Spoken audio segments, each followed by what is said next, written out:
जय माता दी दोस्तों। पापों को हरने वाली, पुण्य को बढ़ाने वाली, मोक्ष को प्रदान करने वाली पृथ्वी पर जिस दिन गंगा माता अवतरित हुई थी उस दिन ज्येष्ठ मास की 10वीं तिथि थी।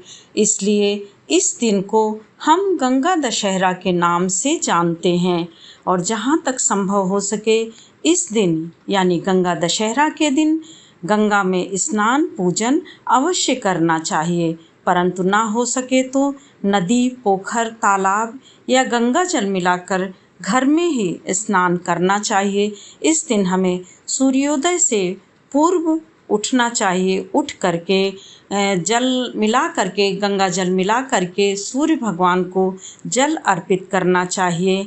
और इस दिन हमें यदि हो सके हम गंगा स्नान करने जाएं तो वहाँ पर हमें 10 डुबकी अवश्य लगाना चाहिए, क्योंकि इसमें 10 चीज़ों का बहुत ही शुभ माना जाता है। 10 वस्तुओं का, चाहे वो दान हो, चाहे वो अर्पण हो या फिर नैवेद्य हो, फल हो, फूल हो, दीपक हो, सभी को 10 के रूप में करना चाहिए।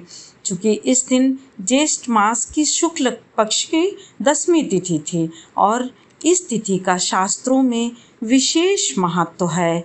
और दोस्तों, इस बार गंगा दशहरा कई शुभ योगों को लेकर के आ रहा है, क्योंकि इस दिन राजा भगीरथ के पूर्वजों का उद्धार हुआ था। राजा भगीरथ ने गंगा तट पे तपस्या की थी, इसलिए गंगा माता पृथ्वी पर आकर के उनका उद्धार की थी और उनको सभी पापों से मुक्ति एवं मोक्ष प्रदान की थी। इसीलिए इस दिन गंगा दशहरा मनाया जाता है। दोस्तों, 9 जून को गंगा दशहरा बृहस्पतिवार के दिन 8:21 पर लग जा रहा है। शुभ मुहूर्त 8:21 पर लग जा रहा है, जो 10 जून को 7:25 तक रहेगा। इसलिए हमें गंगा दशहरा 2022 का 9 जून को मनाएंगे हम लोग, और 9 जून का संयोग सबसे उत्तम संयोग हो रहा है। इस दिन अच्छा योग भी बन रहा है और 10 जून को जो सुबह समाप्त हो जाएगा, इसलिए हमें 9 जून को ही, क्योंकि 9 जून को इस पर्व में जब गंगा अवतरित हुई थी तो हस्त नक्षत्र था, इसीलिए हमें हस्त नक्षत्र रहने पर ही गंगा दशहरा मानना चाहिए और गंगा दशहरा मनाना चाहिए। गंगा दशहरा के दिन यदि कोई मनुष्य गंगा में स्नान करता है तो तन मन की शुद्धि होती है, मन प्रसन्न होता है और एक तरह से उसको तारने वाला, यानी गंगा में नहा करके मनुष्य तर जाता है, पवित्र हो जाता है और मोक्ष को प्राप्त करता है। गंगा दशहरा के दिन हम बहुत सारी चीज़ों का दान कर सकते हैं। उन दानों में 10 का विशेष थोड़ा ध्यान देना चाहिए और इसको प्रयागराज में बहुत ही हर्षोल्लास के साथ लोग दशाश्वमेध घाट पर मनाते हैं, क्योंकि ऐसा मानते हैं कि दशाश्वमेध घाट पर ब्रह्मा जी ने तपस्या की थी और तपस्या करने के बाद उन्होंने गंगा माता का पूजन अर्चन आदि किया था, जिससे कि सभी उसी दिन सृष्टि की रचना हुई थी। यानी ब्रह्मा जी ने उसी दिन यज्ञ तप करके सृष्टि की रचना की थी और हमारा संसार उसी दिन से निर्माण रूप में चल दिया था। कहते हैं कि प्रयागराज को सृष्टि का निर्माण केंद्र भी माना जाता है। और सबसे बड़ी बात है कि प्रयागराज में गंगा यमुना सरस्वती का संगम है। सरस्वती अदृश्य हैं और गंगा में स्नान करने से बहुत सारे पुण्यों की प्राप्ति होती है, अनंत यानी अक्षय पुण्यों की प्राप्ति होती है। यहाँ तक कि ऋग्वेद में भी कहा गया है कि प्रयागराज में तो बहुत सारी मान्यताओं के अनुसार, पौराणिक कथाओं के अनुसार इस दिन गंगा में स्नान करने से अनंत पुण्य की कामना पूरी होती है, अनंत कामनाओं की पूर्ति होती है, मोक्ष प्राप्त होता है, पापों से मुक्ति मिलती है। और भविष्य पुराण में भी इसका वर्णन मिलता है कि जो भी प्राणी या जो भी मनुष्य इस संसार में गंगा दशहरा के दिन गंगा जल में खड़े होकर के पूजन करता है, अर्चन करता है, स्नान ध्यान करता है, उसके सभी कष्ट दूर हो जाते हैं। वह आर्थिक रूप से मजबूत हो जाता है, उसका मान सम्मान चारों तरफ बढ़ता है। कहते हैं कि प्रयागराज में यही कहा गया है कि गंगा में स्नान करने से मान सम्मान यश कीर्ति चारों तरफ फैलती है। और जहाँ तक ज्योतिषियों द्वारा और आचार्यों द्वारा यह भी कहा गया है कि इस दिन स्नान करने से मनुष्य के 10 विकार भी दूर होते हैं।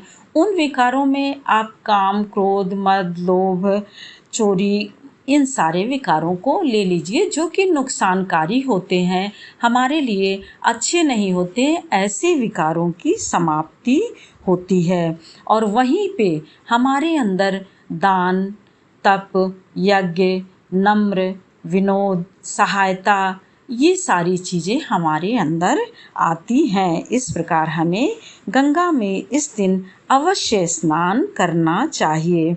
और स्नान दान तर्पण से जहाँ शरीर शुद्ध होता है वहीं पर बहुत सारे कर्मों के हमारे फल जो हैं वो भी पूर्णकारी हो जाते हैं और हमारी कई पीढ़ियाँ भी बहुत सारी पुण्यों की भागीदार हो जाती हैं। अब 10 चीज़ों में आप 10 फल ले सकते हैं, 10 जो है गुड़ का बट्टा ले सकते हैं, 10 मुट्ठी तिल ले सकते हैं, या फिर आपको 10 वस्त्र छोटा छोटा ले सकते हैं। कुछ भी है, आप 10 वस्तुएं आप दान कर सकते हैं।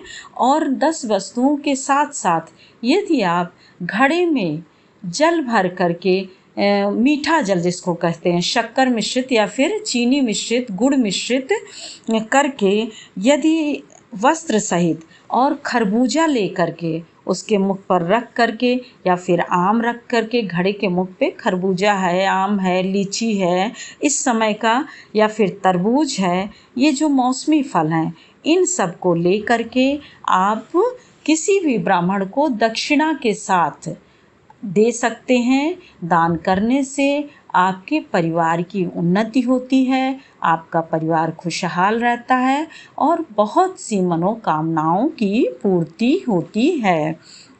और गंगा स्नान करने के साथ ही साथ यदि आप गंगा तट पर आचार्यों द्वारा मंत्रों से पूजा यदि कराते हैं और विशेष फल, विशेष नैवेद्य चढ़ाते हैं तो आचार्यों द्वारा की गई पूजा का विशेष पुण्य फल प्राप्त होता है।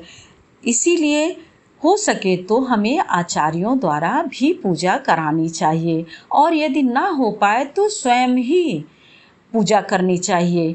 गंगा तट पर जाकर नहीं कर सकते हैं तो यह घर में भी कर सकते हैं, जैसे ही आप करते हैं उसी तरह से घर में भी कर सकते हैं।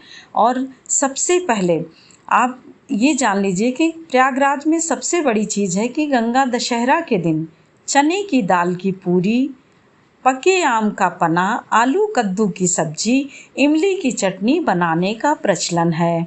और इसका प्रचलन इतना ज़्यादा है कि लोग इंतज़ार करते रहते हैं, कहते हैं कि गंगा दशहरा के दिन पूरी तो बननी ही बननी है।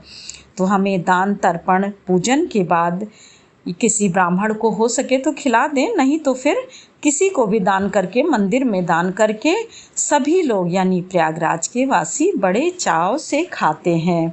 और इस उम्मीद के साथ प्रार्थना करते हैं कि अगले गंगा दशहरा तक माँ गंगा हम सभी का कल्याण करती हैं। और प्रयागराज में गंगा दशहरा महोत्सव भी काफ़ी वर्षों से मनाया जा रहा है, जिसमें प्रतिदिन की आरती तो होती ही होती है। कई वर्षों से गंगा दशहरा की प्रतिदिन आरती होती है, परंतु जब गंगा दशहरा नज़दीक आता है, यानी गंगा जी की आरती तो होती ही रहती है, परंतु जब गंगा दशहरा नज़दीक आता है तो विशेष रूप से महोत्सव की तैयारी की जाती है और यह 10 दिनों तक का कार्यक्रम चलता है। गंगा दशहरा के दिन आरती, पूजन, हवन, इन सब के बाद बहुत विशाल रूप में भंडारा का प्रयोजन किया जाता है। यह कई लोग मिल करके करते हैं। प्रयागराज में भक्ति में डूबे नर नारी, मानव मनुष्य वह जो है स्नान ध्यान, गंगा माँ का स्नान ध्यान, स्तुति पूजन आरती आदि करके ही अपने को शुद्ध और पवित्र बनाते हैं। और सबसे बड़ी बात है दोस्तों कि आपने देखा है कि गंगा जल आप एक बोतल में भर के रख दीजिए, एक किसी भी पात्र में भर के रख दीजिए, आप उसको चाहे कितने भी दिन रखे रहिए, परंतु उसमें कीड़े नहीं पड़ते हैं। यह सबसे बड़ी आपकी बात है कि देखिए कि उसमें कीड़े पड़ते ही नहीं हैं।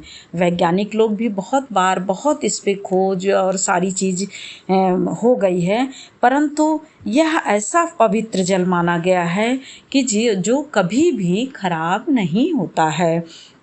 और दोस्तों गंगा जल आप देखिए कि घर में रखना भी बहुत शुभकारी होता है। ये सब तो मैं अब अगले वीडियो में बताऊंगी।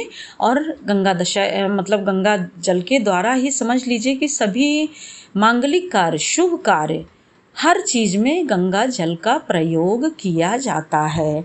तो इस प्रकार से दोस्तों गंगा दशहरा हम अपना शिवलिंग यानी पार्थिव शिवलिंग का निर्माण करके भी कर सकते हैं। गंगा दशहरा के दिन यदि हम गंगा जल की मिट्टी ले करके पार्थिव शिवलिंग का निर्माण करते हैं और उस पे अभिषेक करते हैं, गंगा जल से ही, मीठे जल से ही यदि हम अभिषेक करते हैं तो हमें रुद्राभिषेक का बहुत गुना करके पुण्य प्राप्त होता है। इस प्रकार से दोस्तों सबसे बड़ी बात है कि यह जो है हमें बहुत ही पुण्य प्रदान करने वाला पर्व होता है। जय माँ गंगे, जय माँ गंगे। फिर मिलते हैं दोस्तों एक और नए वीडियो के साथ।